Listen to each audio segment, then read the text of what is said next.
Hello and welcome to StratNews Global. I am Nitin Gokhale, and with me is a special guest today, Ambassador Vijay Gokhale, who was India's Foreign Secretary till January 2020. But he is here not to speak about his tenure as Foreign Secretary, but something more distant, and that is exactly 31 years ago. On 4th of June, as we all are aware, there was a Tiananmen Square episode or incident, a massacre, if you want to call it, in Beijing in 1989. And Vijay Gokhale was in Beijing, posted to the Indian embassy at that point in time. And today we are going to recall that incident, the build up to that incident, and what he experienced as a young diplomat posted in Beijing at that point in time. Welcome, Vijay, to this program, and thank you very much for your time. Thank you, Nitin. It's a pleasure to be on your program. Thank you. So let's go back to 1989. Tell us, was that your first posting to Beijing? Who else was there with you? And what was the atmosphere like in Beijing in those years, really? Hmm. Well, it was my first posting to China because at that time Hong Kong was still under British rule. And although I had studied the Chinese language in Hong Kong, I had no occasion to visit mainland China, as we used to call it, until March of 1988, when I was posted there. For us, of course, as young diplomats, it was a very exciting time because China was going through a period of modernization and opening up, and we had heard a lot of stories about China when we were in university. And so it was a very nice experience to be there. We were very fortunate in having a remarkable collection of people in the embassy. Of course, our ambassador was C.V. Ranganathan, and our joint secretary in Delhi looking after East Asia was Vijay Nambiar, and both of them had served in China during the Cultural Revolution. So they Right. understood the mass campaigns and movements that had taken place.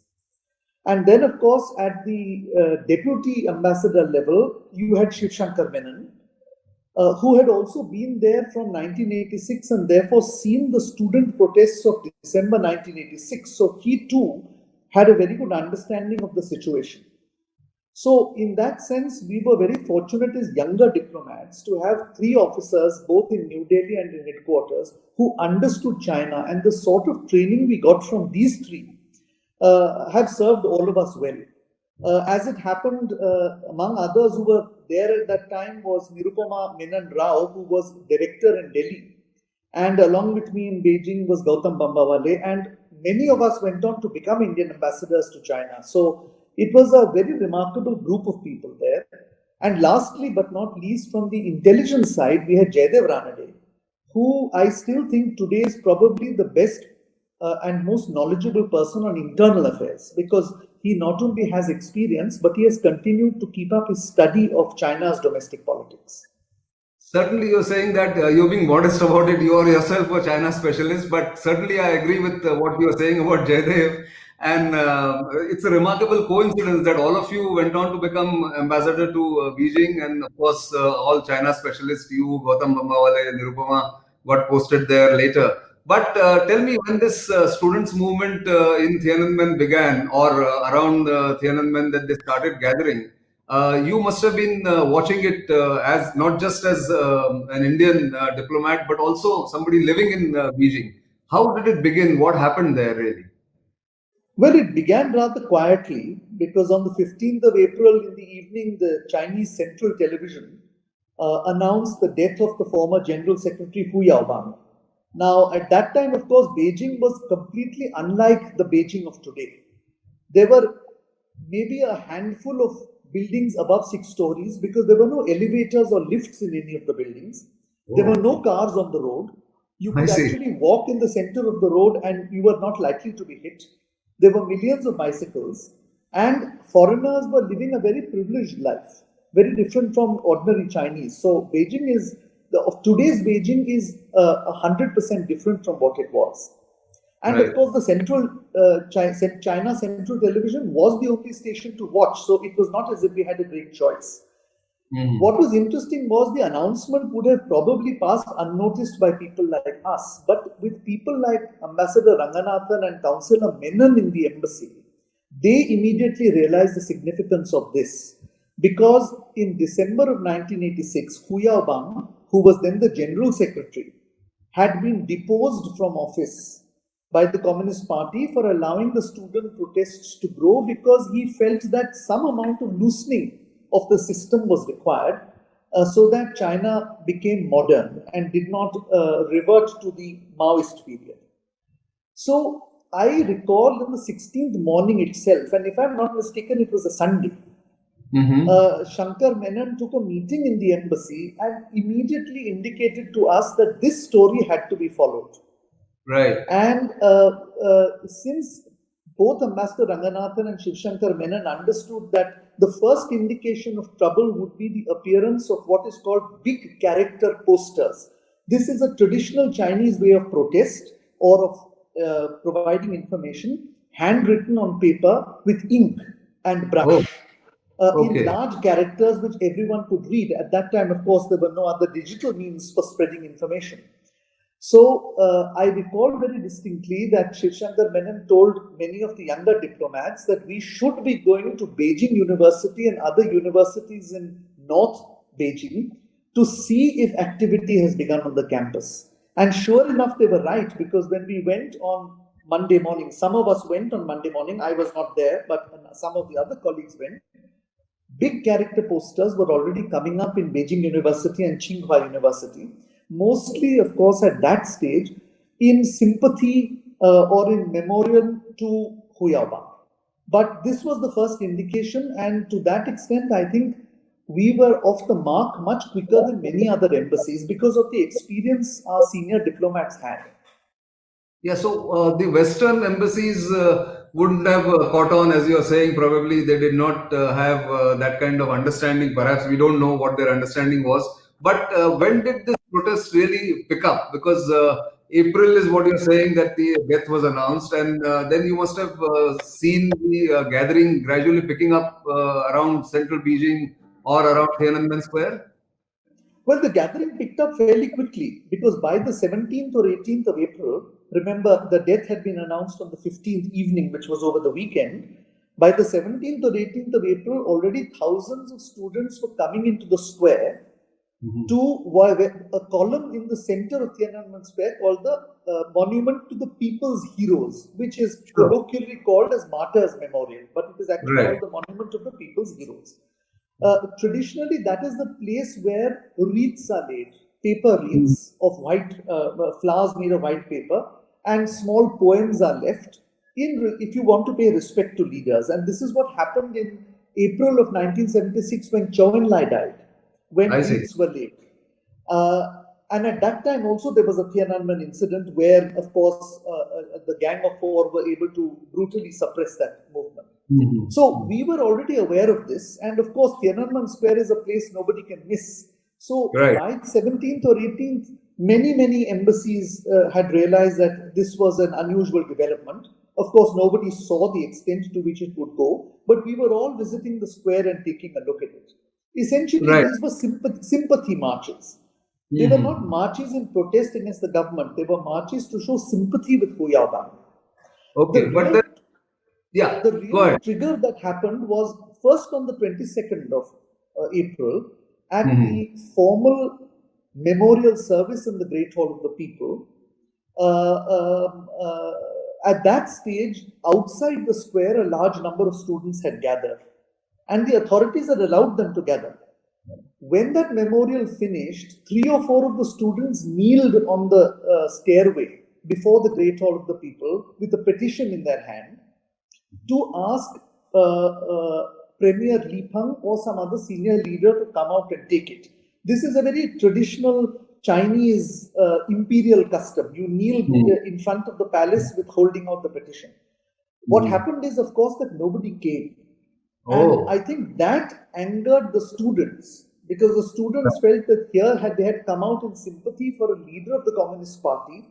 They were wanting to put forward some feelings and demands, and nobody among the leadership gathered there bothered even to attend to them.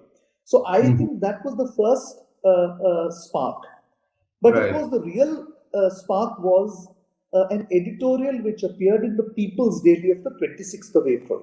Now, an editorial in the People's Daily is the second highest level of communication, short of communication from the Central Committee.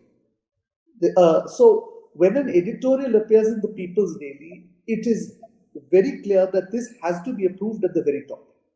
Okay. And this particular editorial was an explosive one. It essentially characterized the student protest or the march as counter-revolutionary turmoil. Now, Really? these words are very strong, and they essentially indicate that this is an anti-revolutionary movement. This was what triggered extreme anger among the students. The students were not only unhappy that their petitions had not been received, but they were now deeply upset that they were seen as unpatriotic and anti-revolutionary. So from the 27th, huge demonstrations began in Beijing. And that was what actually triggered it. Now, there is a lot of politics behind how this editorial came to be. But it is now clear from a number of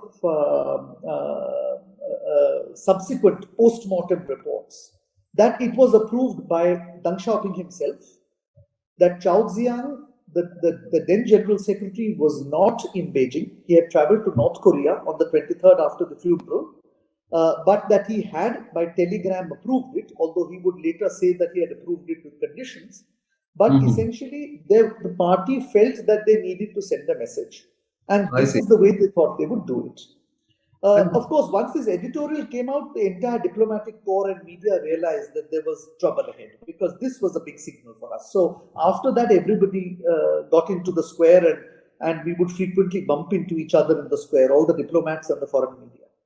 I see. So then you kept going to the square, and if I remember correctly, once we were discussing this, almost every second day, if not every day, you would have recorded some of the moments in your mind and maybe on camera. But what do you recall of? I mean, was it centrally driven? Was there a leadership of the students there, or it was spontaneous to begin with? No, it was spontaneous to begin with, but I think the leadership of the students gradually began to form after the editorial came out, because it was evident by the 27th or 28th of April that this could not have been done randomly. There were students, but what became apparent to us, certainly in the Indian embassy fairly soon, was that just as there were politics behind the in the Communist Party, there was politics being played among the students as well. Okay. Now, of course, what the West the West looked upon this essentially as a Beijing Spring, in similar fashion to the Prague Spring of 1967. We have to remember, of course, that this was the Cold War. Soviet Union on one side, the United States on the other. So Western embassies tended to see this very much as a Beijing Spring. The East Bloc embassies tended to see this very much as an anti-revolutionary movement. And they were caught in this ideology. But what was very strange to me was the foreign media. The foreign media, after all, doesn't represent governments. And yet the foreign media was the one which started to spread the word about this being a Beijing Spring. And in a sense, that was the first time I realized on the ground that Western media is not free. We were told before about the great freedom of the Western media. But it was very evident to me and to all of us in the embassy that the Western media was not free. The Western media was as biased, and perhaps some of them may have even been doing the bidding of their governments, as the Soviet sponsored media was. So very often our reporting from the Indian embassy was rather different from what people would read in the media. And much of Indian media picked up from Reuters or AP and visuals from CNN, which had just started out at that time. Therefore, our reporting was a little different from what even the Aam Janta in India was seeing on these developments. But of course, ultimately, I think we were proved right, and the Western media was wrong in this regard.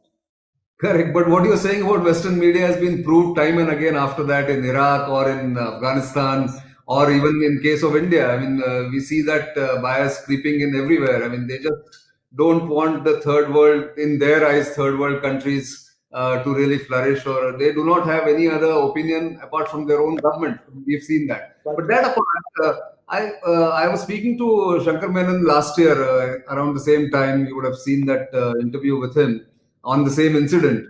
And I remember him mentioning that the protests or the agitation was not confined to Beijing at a certain point in time. It had already spread to provinces also. Was that again part of the Communist Party politics or the student politics in China? What do you think? No, I think that was the result of this editorial of the 26th of April. When the students in other cities saw this, then there was a sense of great anger among them.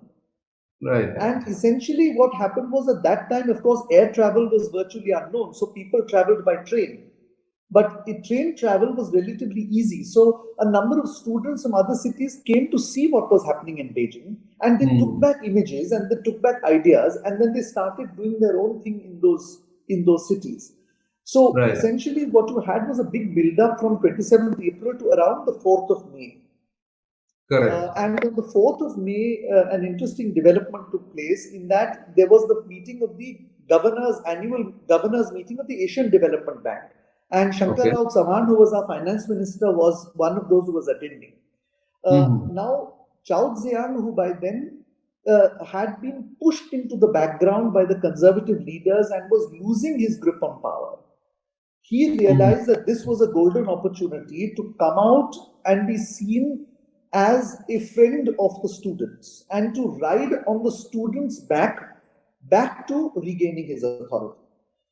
So he gave a speech in May, on the 4th of May, at the Great Hall of the People, in which he essentially reversed the verdict of the 26th of April by saying that there was no great unhappiness. This was not a great demand for change. The students had a perfectly legitimate point of view, and that it would be resolved peacefully, and it was not a counter-revolutionary turmoil. Now, major U-turn. He made a U-turn. He made a U-turn because he saw this as an opportunity to use the student movement for his own political gain. His subsequent efforts to justify himself and Western efforts to justify him as a Democrat are completely unfounded, in fact. He, in fact, was trying to use the students. But what he did in the use of the students was twofold. On the one hand, the students then became hopeful that something would happen. On the other hand, the Deng Xiaoping was extremely unhappy. You know, one of the basic beliefs he had was that a person like Mao had gained power, untrammeled power, because there were no checks and balances in the system. And therefore, in 1980, he made new rules for the party, which essentially underscored collective responsibility.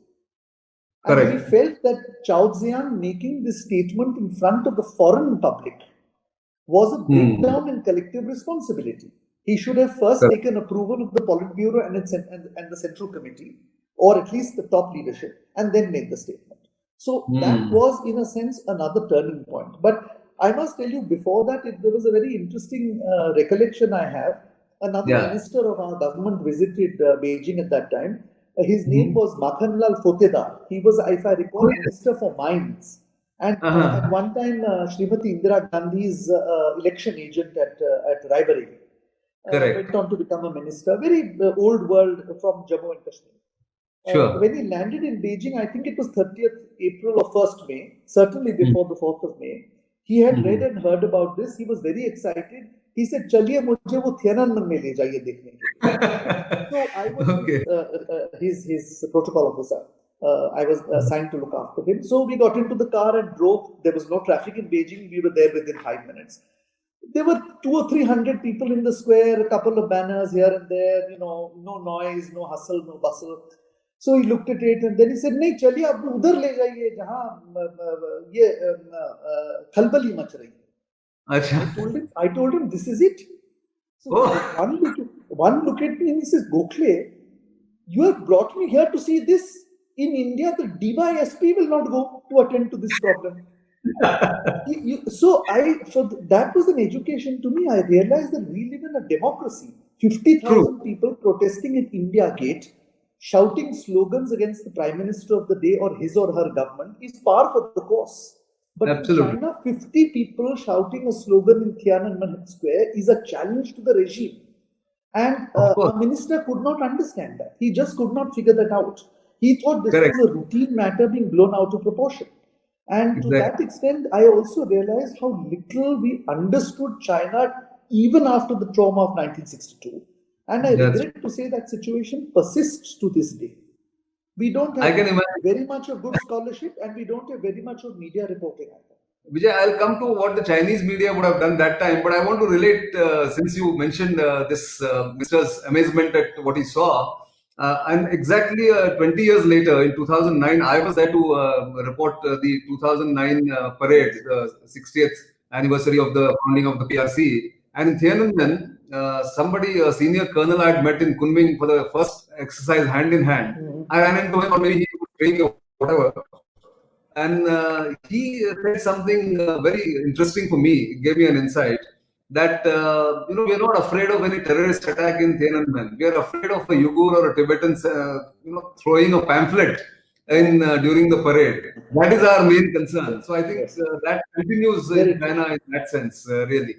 But I want to bring you back to the behavior of the Chinese media at that point in time. How are they reporting or behaving? Yes. So that is interesting because essentially what happened was the Chinese media, that was an unusual situation because until 1976, until the Cultural Revolution was over, the Chinese had gone through a very difficult time when there was total control over every aspect of their lives. Gradually, as a result of economic reforms, in the 80s, the situation had become a little more relaxed when people were free to move around and talk. But what had happened was a blanket ban had been put on any discussion on the Cultural Revolution. So nobody really talked about experiences there, no newspaper reported upon it, no academic books or journals were written on it.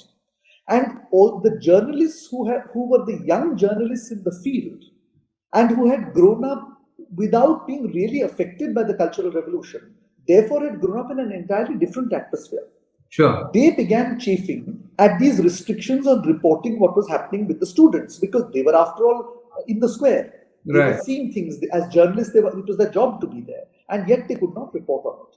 So essentially what happened is after the 26th April editorial, gradually one or two of the newspapers started first putting out a small factual report, then putting out a photograph, and almost imperceptibly the cracks in the dam began widening until suddenly by the 4th of May, almost the entire Chinese media broke free of the Communist Party.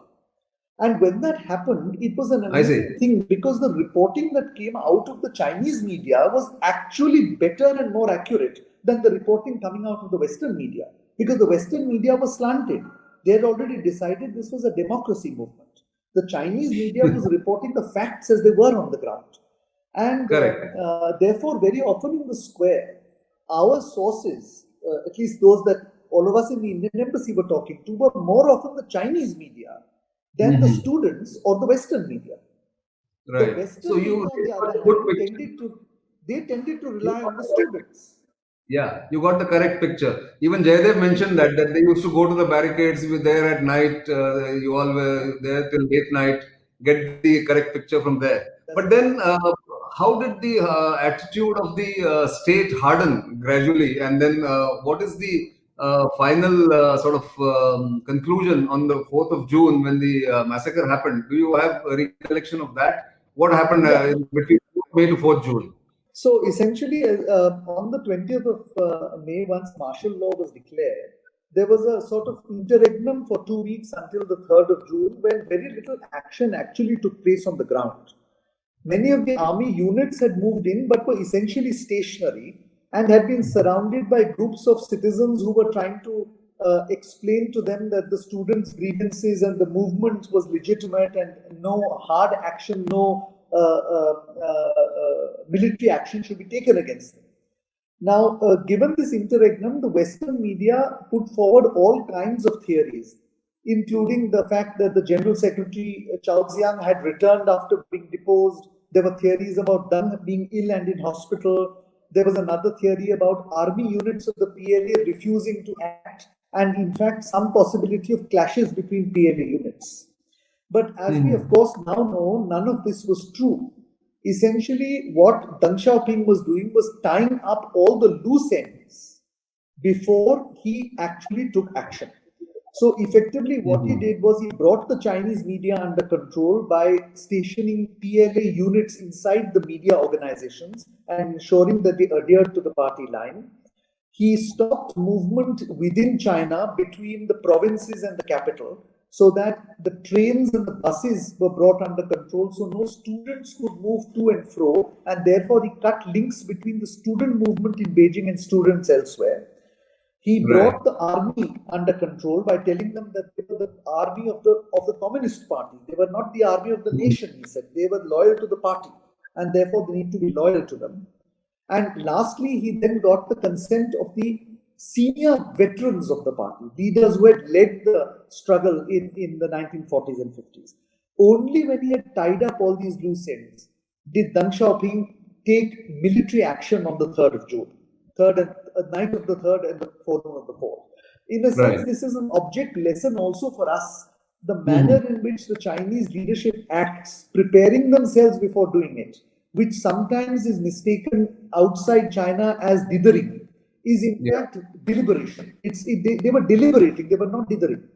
But on the 4th of June, as I said, now it is evident even from the testimonies given by many of the student leaders who now are living in the United States that there were very, very few students who died inside the square. The square had largely been vacated by the midnight of the 3rd of June, and the few that were left were persuaded to move out by the army when they came. And what the tanks which rolled into the square essentially rolled over empty tents. There was a lot of shooting outside the square in the approaches leading to it.